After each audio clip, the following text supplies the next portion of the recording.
Les affrontements se poursuivent ce mardi 3 décembre à Lubero, où les forces armées de la République démocratique du Congo FARDC déclarent avoir fixé l'ennemi, les groupes rebelles M23, qui tentent de déborder certaines lignes de front.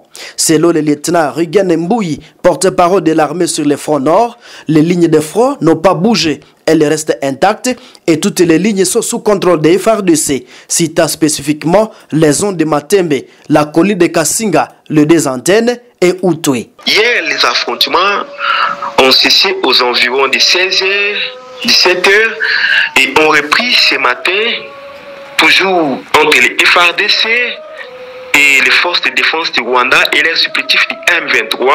Et cette fois-ci, les combats sont plus concentrés du côté de Outoué, où les FARDC sont en train d'asphyxier, de fixer l'ennemi qui tente de déborder ou de percer certaines lignes de front. Comme je vous l'ai dit, hier comme aujourd'hui, les lignes de front n'ont pas bougé, les lignes restent intactes. Et toutes les lignes sont sous contrôle des FARDC, je cite Matembe, colline Kassinga, Désantenne et Outoué. Par rapport au bombardement, l'ennemi a largué hier à l'aveuglette des bombes qui sont tombées à 7 km de l'hôpital de référence d'Alimbongo et cela n'a causé aucun dégât matériel ni humain. Et nous demandons à la population de garder son calme et de faire d'autant plus confiance à son armée qui est là pour défendre la patrie et défendre les intérêts de la population et repousser l'ennemi loin jusqu'à son dernier retranchement.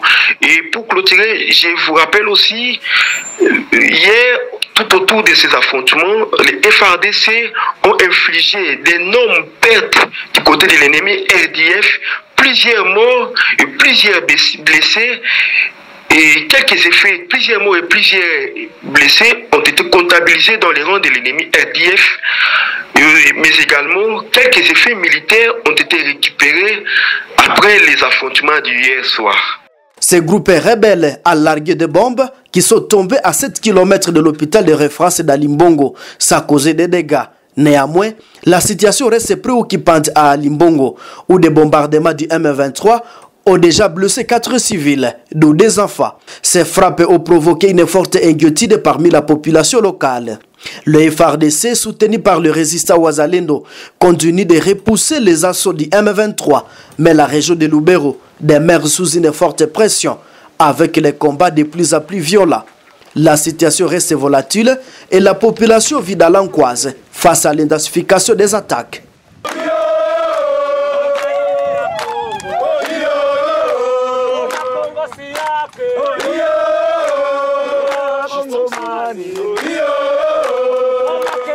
Je suis ministre d'État, je dois protéger les intérêts de l'État congolais.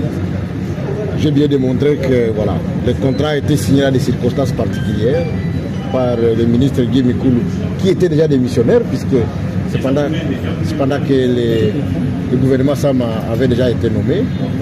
Et j'ai bien voulu démontrer que c'est dès le début du contrat que les sites devaient être indiqués. Il ne revient pas au cours de l'exécution des contrats qu'on puisse maintenant venir chercher les sites d'exécution. Je viens démontrer que le contrat prévoyait que la première phase soit préfinancée totalement par Mike Kassenga avant d'être payé sur facture, mais qu'il a été pratiquement payé presque en entièreté avant même d'exécuter les contrats. Je viens démontrer qu'il y a des sites sur lesquels on dit que les choses ont été faites. Et j'ai démontré que j'ai été dans la Mongala, posant la question à la population, je me suis rendu compte que même les sites qui étaient indiqués, en fait, il n'y avait pas quelque chose qui avait été donc fait.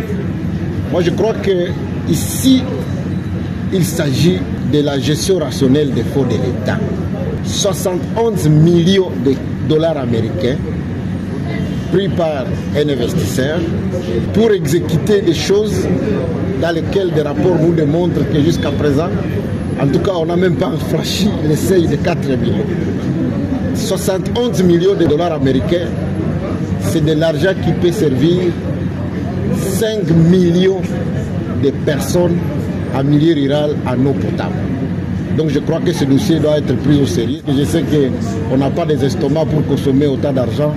Je demande que nous puissions finaliser le travail d'évaluation physique de ce qui a été fait et de quantification des dépenses qui ont été faites pour que le reste de l'argent serve le ministère du Développement rural à pouvoir desservir de l'eau à la population. Moi, je ne fais que mon travail. Je protège les Congolais. Je ne peux pas prendre dans un rapport officiel qu'il y a des stations d'eau dans lesquelles, effectivement, il y a des eaux impropres et continuer à demander aux gens de faire le même travail.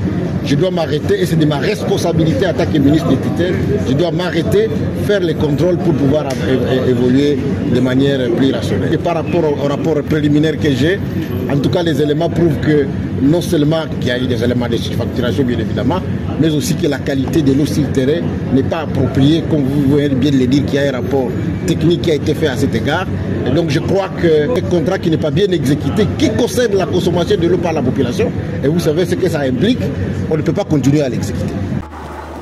Comment appuyer les déplacés de guerre à travers le projet PASA NK? Cette question a fait l'objet des échanges ce mardi 3 décembre 2024 entre le gouverneur du Nord Kivu, le général-major Peter Chirimwami Nkuba et une délégation de FIDA RDC accompagnée de PASA NK en la résidence officielle du gouverneur. Conduite par le chargé de programme FIDA RDC, M. Diouf Wali, qui a indiqué que PASA NK voudrait apporter son appui ponctuel dans le cadre maraîcher en faveur des déplacés. Comme le gouverneur l'a dit, il y a environ 2,4 millions de déplacés autour de Goma, 35 sites de déplacés, et il faut que ces personnes-là, ces femmes et ces jeunes puissent effectivement manger, dormir dans de bonnes conditions. Et donc le projet PASA NK, en tout cas, effectivement, pourra apporter un appui ponctuel dans le cadre des activités maraîchères que le ministère souhaiterait effectivement qu'on vienne en appoint par rapport à ça. Donc c'était ça la nouveauté de cette mission. Nous allons étudier avec le gouvernorat, avec l'inspection provinciale de l'agriculture et le projet PASA NK pour voir comment nous allons effectivement appuyer ces ménages-là, pour qu'ils puissent bien sûr améliorer leurs conditions de vie. Signalons que cette initiative a été saluée par le gouverneur de province car pour lui, c'est un ouf de soulagement pour la population déplacée. Les personnes vivant avec le VIH-Sida étaient aussi présentes lors de la conférence qui a été organisée par la structure Femmes engagées pour la promotion de la santé intégrale le 2 décembre dernier en marge de la journée de la lutte contre le VIH-Sida.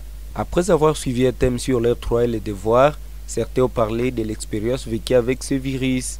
Cette femme raconte qu'elle a été victime de viols dès le bas âge et c'est par cette occasion qu'elle a eu ce virus. Elle n'est pas frustrée par son entourage grâce à l'accompagnement des professionnels de la santé.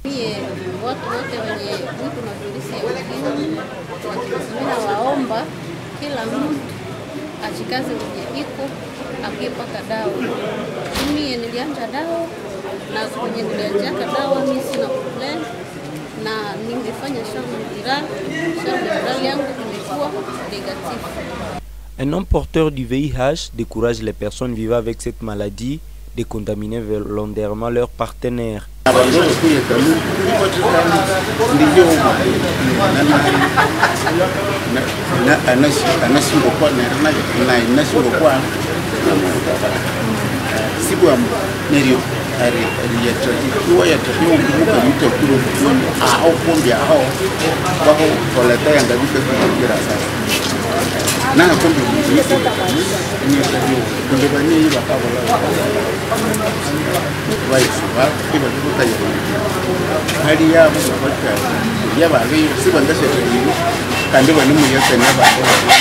Il existe différentes voies de contracter le VIH-Sida, mais selon les professionnels de santé, la voie sexuelle est la plus dangereuse. Un grand rendez-vous pour ce 15 décembre où le deux chefs de l'État, notre président Félix Tshisekedi et le président rwandais Paul Kagame, seront en Angola devant leurs collègues pour essayer un peu de rediscuter, mais de discuter sur la question de la paix chez nous. Si c'est par cette voie-là qu'on mettra fin à ces atrocités, nous disons merci.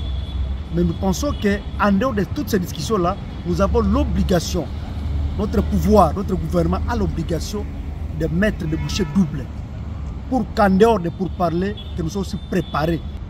Nous voulons respecter le cessez-le-feu, nous voulons respecter la trêve, mais les ennemis ne veulent pas. Voilà pourquoi il faut que la communauté internationale qui semble soutenir ces gens, qu'elle comprenne que ces gens ne sont pas de bonne foi. Donc nous devons faire de tout notre mieux pour le mettre hors d'état de nuire, puisqu'ils n'ont jamais manifesté une bonne foi. Kagame, avec ses parapluies, avec tout ce qu'il sait faire, comment il pille nos minéraux, il va continuer le même système. Nous pensons que la communauté internationale qui est en train de voir les Congolais souffrir, les Congolais être victimes de situations malheureuses, a l'obligation de dire à Kagame, trop c'est trop, laissez le Congo à paix, puisque nous en avons assez, nous en avons marre. En tout cas, à Luanda, s'il faudra qu'ils se parlent, on entend que de leurs discussions sorte une résolution qui mettra fin à ces histoires qui ne valent pas la peine. Sinon, on ira toujours de discussion à discussion, de sommet à sommet, alors que le peuple sera en train de souffrir. Moi, je pense qu'il faut une solution intermédiaire, il faut que la paix soit imposée.